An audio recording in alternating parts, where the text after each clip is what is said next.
How do you spell resilience? Billings. This community is all about being resilient and working through challenges and difficulties.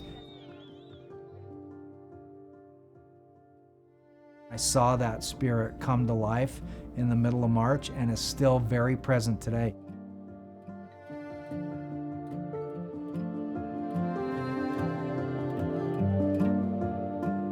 We chose to move to Billings. There are opportunities that are endless. We do about 175 events a year here, and our amount of people that we estimate bringing to downtown is between 50 and 70,000 annually. We estimate our economic impact in Billings to be $25 million to other businesses. We had seen 2020 as being the best year of our business. We were expecting a lot of growth this year. Had a lot of plans to add some new services and additional team members. We had high hopes of growing our business.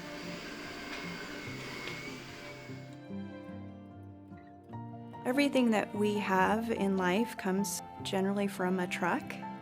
Meadowlark started in Billings, Montana over 38 years ago by Rick and Donna Jones, my parents, and now it's grown to over 120 million in sales with exposure across the United States.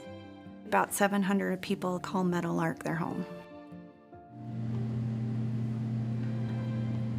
It's not a throwaway product, it's not throwaway food. We specialize in delivering salads and wraps in reusable stainless steel containers directly to people's offices or for catering events. Beginning of February, I hired 5 people. We have big events booked, $10,000 events. Everything was really looking up. We were very excited for what the future held.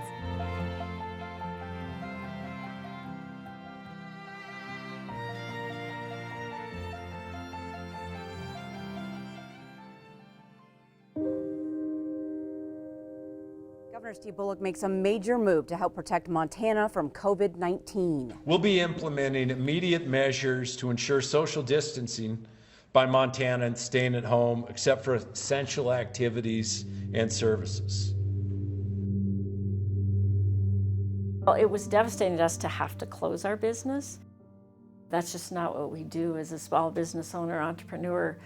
We plan on, how to grow our business and how to make money and provide jobs. So it was difficult not knowing what the future was going to bring or how long, or was the staff going to be okay. It was like a light switch. This is our livelihood. This is how we pay our bills. And to go from trending to being one of our biggest years ever, even while factoring in a downturn, is basically no income for over 6 months. Being honest, it is scary. It's the whole industry. It's artists, it's the bus driver, it's the stagehand, it is a manager, it's a booking agent. It's everybody involved in this. We are in the energy sector with oil and gas, and about 40% of our business was involved in that industry, and so that has dramatically decreased. As we got closer and closer to the government shutting down businesses, those events that I had booked started to cancel. We have public health emergencies that are emerging in our community. Shutdowns, it is going to impact our economy. We need somebody to rally behind that effort, bring our community together, and talk about how we move through this. I didn't even have to say 2 words beyond our community needs us. And the team came together. And I get emotional because I've watched how hard this team has worked over the last 7.5 months. Our job is just to help facilitate that dialogue, to help point the community toward a goal that's achievable as we work through economic recovery. It was amazing to watch how people rallied and continue to rally. It's the team in downtown. It's the team at the Chamber of Commerce.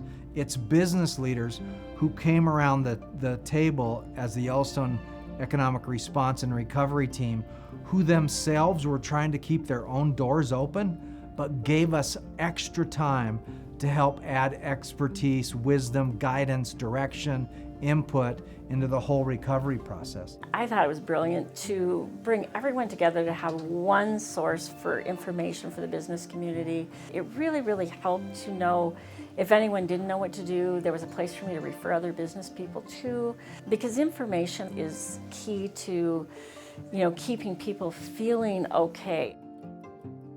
Being part of the Open and Safe campaign was really important to me because I like something that's positive, that was helpful.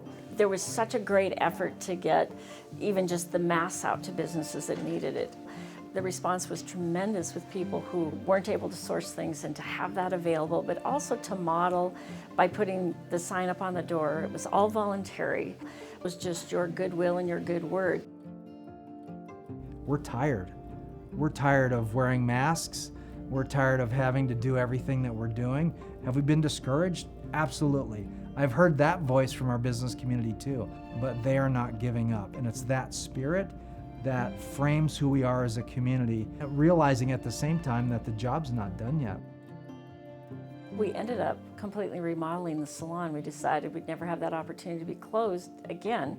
So we did a lot of measures to distance because we didn't think that this was gonna change real soon. So we decided to look into the future. It was a big change. Governor Steve Bullock directed the closure of all public schools in Montana. I really had on my heart that the school district was going to do everything they could to make sure children were fed. But because of my previous experience and what I know about society is that some people aren't going to get to school to get lunches. Back in April, we shared a story about a local business owner stepping up to make sure no children go hungry during the pandemic, delivering sack lunches to kids across Yellowstone County. I contacted a friend of mine, Jen Rahr with Deer Creek Design, who's also a client of SBDC. Project Lunch essentially became Project Love. But we packed a sandwich, a vegetable, a fruit, a dairy product, and a treat. So the first day we delivered 19 lunches, the next day it was 65. We got really overwhelmed really quickly, and so we called on volunteers. 220 lunches per day was where we maxed out.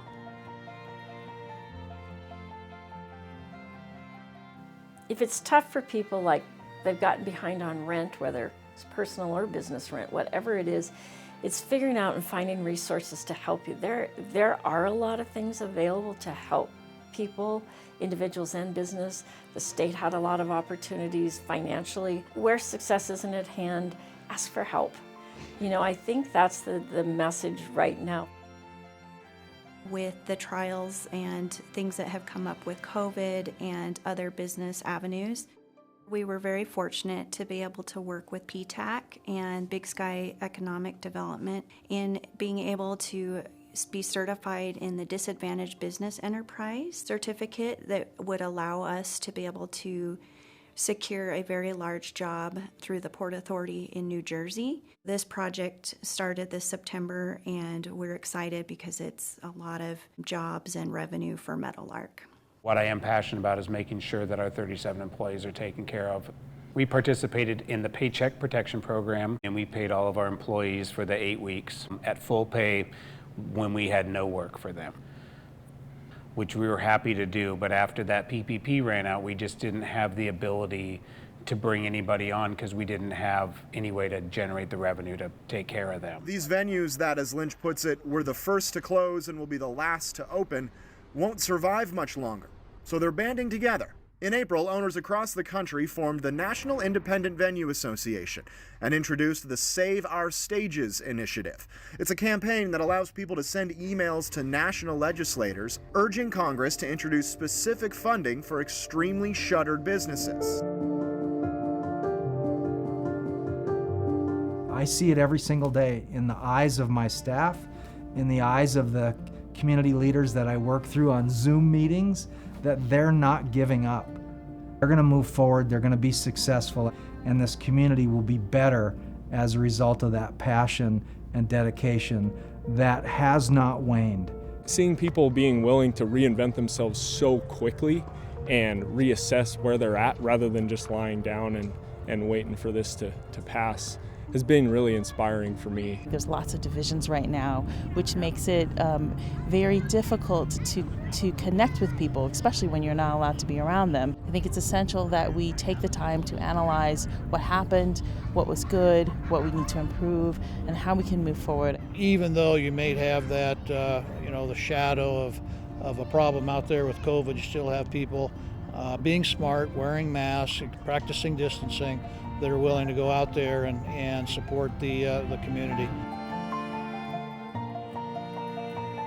If you ask me really what I love most, I just love engaging with our community, working to build a remarkable community, build a remarkable economy, build the right infrastructure, encourage entrepreneurship and business growth and talent. Now it's time to build beyond.